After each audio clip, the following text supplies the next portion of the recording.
Hello everyone, this is Manish. Welcome back to YouTube channel corpus juris. आज के इस video session में हम बात करेंगे कि घटना चक्रों को कैसे पढ़ें, हाउ टू स्टडी घटना चक्र। जैसा कि हमको पता है कि घटना चक्र बहुत ही ज़्यादा इम्पॉर्टेंट है, खास करके उन अभ्यर्थियों के लिए, उन एस्पिरेंट के लिए जो यूपी पीसीएस, यूपीएससी या किसी स्टेट पीसीएस ओरिएंटेड एग्ज़ाम की प्रिपरेशन कर रहे हों। खास करके जो है जुडिशल सर्विस एग्जामिनेशन कि जहाँ पे जो है जीएस पोर्शन काफ़ी ज़्यादा इम्पोर्टेंट हो जाता है, तो उनमें घटना चक्र हमको पढ़ना बहुत ज़रूरी है। कुछ स्टूडेंट ने जो है कमेंट करके पूछा है कि किस तरह से जो है घटना चक्र पढ़े, उनको लर्न नहीं होता है, और ख़ास करके हिस्ट्री वगैरह को। तो हम आज की इस वीडियो में पूरा का पूरा डाउट क्लियर करेंगे, किस तरह से हमको पढ़ना चाहिए, कितनी बार पढ़ना चाहिए, कैसे नोट्स बनाने चाहिए। आज की इस वीडियो में जो है पूरा कंप्लीट बताएंगे, तो वीडियो लास्ट तक देखिए। सबसे पहले अगर हम जो है देखिए घटना चक्र के जो है टोटल 6 से 7 जो है सब्जेक्ट के घटना चक्र आते हैं। उन सबको जो है एक-एक करके जो है आपको पढ़ जाना है, ठीक है? सबसे पहले एग्ज़ाम्पल के तौर पर जो है मेरे पास ये पॉलिटी का घटना चक्र है, ठीक है? अब पॉलिटी के घटना चक्र की हम पहले क्यों लिया, क्योंकि पॉलिटी का जो क्वेश्चन होता है रैंकिंग की अगर हम बात करें, तो ये सबसे ऊपर माना जाता है, यहाँ से क्वेश्चन अच्छे खासे पूछे जाते हैं। तो अगर आपको बताया कि सबसे पहले किसको कंप्लीट करना है, तो पहला नंबर पॉलिटी को आप कंप्लीट करिए, दूसरा नंबर साइंस एंड टेक को कंप्लीट करिए, तीसरा नंबर जो आता है आपका इन्वायरमेंट एंड इकोलॉजी का, चौथा नंबर आप कंप्लीट करिए हिस्ट्री। हिस्ट्री में किसको कंप्लीट करना है सबसे पहले, क्योंकि आपको पता है कि एंशिएंट, मेडाइवल और मॉडर्न 3 तरह की हिस्ट्री उसमें है, तो मॉडर्न हिस्ट्री से ज़्यादा क्वेश्चन पूछे जाते हैं, तो उसको सबसे पहले कंप्लीट करना है। उसके बाद ज्योग्राफी है, तो ज्योग्राफी में जो है आपका इंडियन जो ज्योग्राफी उसको सबसे पहले करना है, फिर वर्ल्ड ज्योग्राफी, देन मैपिंग वगैरह को कंप्लीट करना है, ठीक है? तो उसके बाद जो इकोनॉमिक है, तो इकोनॉमिक से बहुत ज़्यादा क्वेश्चन नहीं पूछे जाते हैं, कुछ सेलेक्टेड क्वेश्चन हैं, और ख़ास करके आप करंट अफेयर्स से रिलेटेड जो है जो भी इकोनॉमिक है उसको जो है आप कंप्लीट करेंगे, तो वहाँ से जो है आपको जो है वहाँ से क्वेश्चन मिल जाएंगे, ठीक है? अब सबसे पहला काम ये देखते हैं कि आखिर में ये पॉलिटी है, तो पॉलिटी को कैसे पढ़ना है हमको। तो जब भी कोई भी बुक हम पढ़ते हैं या कोई भी बुक खरीद के लेके आते हैं, जब उसको पढ़ना स्टार्ट करते हैं, तो पता है क्या होता है कि हम उसको याद करने की कोशिश करते हैं, यानी पहले ही चांस में मैं सोचता हूँ कि वो पूरी की पूरी याद हो जाए। मैं जैसे ही इसको खोला, मान लो यहाँ पे पहुँचा, ठीक है? तो यहाँ लिखा है भारतीय राज्य व्यवस्था एवं शासन। तो जैसे मैं पढ़ने की कोशिश किया, तो जैसे 3-4 लाइन पढ़ा, उसके बाद उसको रटने की कोशिश की। ये बिल्कुल गलत तरीका है इसको पढ़ने के लिए, कि आप जो है 4 लाइन, बस 10 लाइन, 5 लाइन पढ़ने के बाद जो उसको ट्राई कर रहे हैं कि वो पूरी तरह से याद हो जाए, तो ऐसा नहीं हो सकता है। आपको जो है इसको ऐसा नॉर्मली जैसे नॉवेल्स पढ़ते हैं या स्टोरी की बुक पढ़ते हैं, उस तरह से इसको पढ़ना है, मतलब बिल्कुल ध्यान नहीं देना है। देखो माइंड का काम क्या होता है ना, कि वो बिल्कुल एक ही बार में वो लर्न नहीं कर सकता है, ठीक है? तो हमको क्या करना है, थॉरली जो है एक बार इस पूरी बुक को पढ़ लेना है, यानी कि पूरी घटना चक्र को पहले हम इसका जो भी स्टार्टिंग में नोट्स दिया है उसको पढ़ें, फिर क्वेश्चन को उससे रिलेटेड सॉल्व करते चले जाएं। तो पूरा का पूरा जो है पहले एक एक करके ऐसे पूरा चैप्टर वाइज जो भी दिया है उसको पूरा हमको पढ़ लेना है कंप्लीटली। इससे क्या होगा कि पहली चांस में जब आप लगातार पढ़ते चले जाते हो, तो मान के चलना कि कुछ ऐसे पॉइंट्स हैं जो आपके दिमाग में हिट कर जाएंगे, वो आपके दिमाग में बैठ जाएंगे।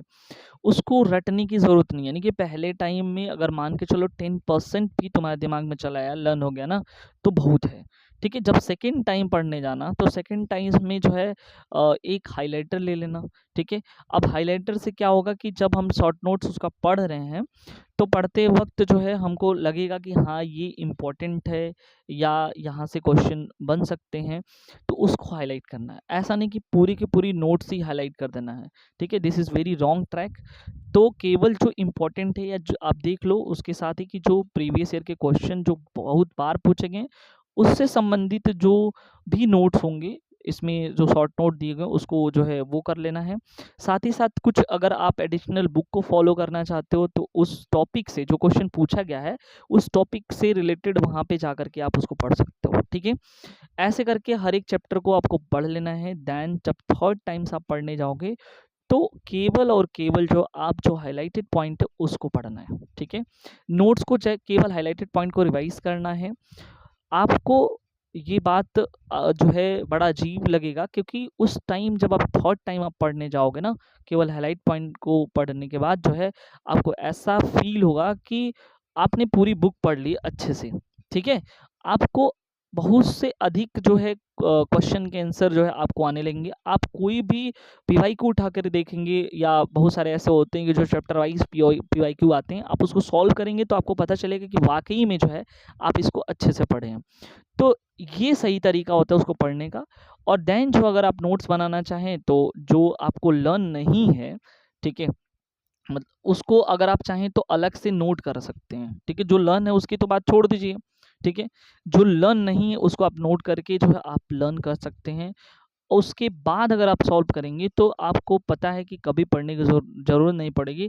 आपको पूरे दिमाग में जो है पूरी तरीके से जो है कंठस्थ हो चुकी रहेगी, ठीक है? तो ये तरीका अगर फॉलो करते हैं तो वाक़ई में जो है आपको पूरी की पूरी घटना चक्र लर्न हो जाएगी।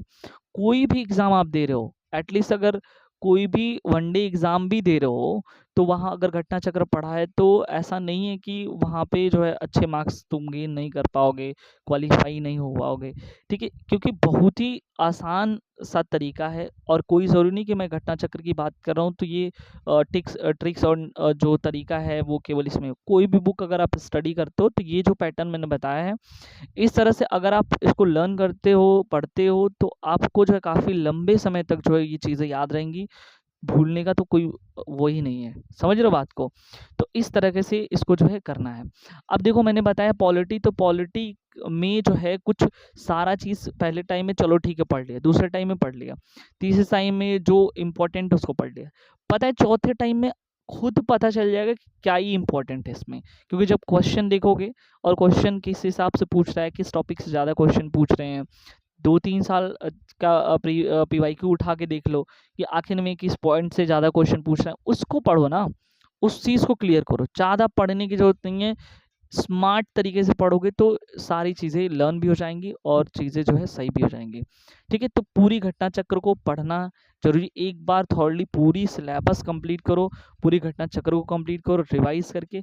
और देखो साइंस एंड टेक में से जो है साइंस एंड टेक से भी ज़्यादा अच्छे क्वेश्चन आते हैं, तो उसको छोड़ना नहीं है। साइंस एंड टेक की अगर मैं बात करूँ तो यहाँ पे जो है आप देख सकते हो इतनी मोटी बुक है, ठीक है? ये देखो साइंस एंड टेक की ये बुक है, ठीक है? इसको इसके साथ अगर चाहो तो ये पढ़ने के बाद जो अगर आप चाहो तो जो है लुसेंट का आता है, ठीक है? लुसेंट का भी है, लुसेंट का भी आप देख सकते हो। लुसेंट का अगर चाहो तो लुसेंट का पढ़ सकते हो, ठीक है? देखो यहाँ पे लुसेंट का अलग से आता है, ठीक है? लुसेंट का जो अलग से जो है इसका एक बुक आता है, वो चाहो तो पढ़ सकते हो, ठीक है? तो यहाँ से भी कोई वो नहीं है, आप क्वेश्चन जो है सॉल्व कर लोगे। तो बस आपको क्या करना है, उस चीज़ को कंप्लीट करना है। उसमें फिजिक्स, केमिस्ट्री, बायोलॉजी और कुछ जो है टेक्नोलॉजी से रिलेटेड क्वेश्चन पूछे जाते हैं, और प्लस जो है करंट अफेयर्स ओरिएंटेड जो भी क्वेश्चन होंगे उसको देखना है, क्योंकि इस समय जो ट्रेंड्स है ना वो करंट अफेयर्स को रिलेट करके जो है ज़्यादा क्वेश्चन पूछे जा रहे हैं। आप किसी भी स्टेट जो है पीसीएस के एग्ज़ाम की प्रिपरेशन कर रहे हो, चाहे यूपी हो, चाहे बिहार हो, चाहे एमपी हो, सब जगह आपको जो है ये कारगर सिद्ध होने वाला है। आई होप ये वीडियोज़ आप सभी के लिए इम्पोर्टेंट होगा। मिलते हैं नेक्स्ट वीडियो में। Thank you so much.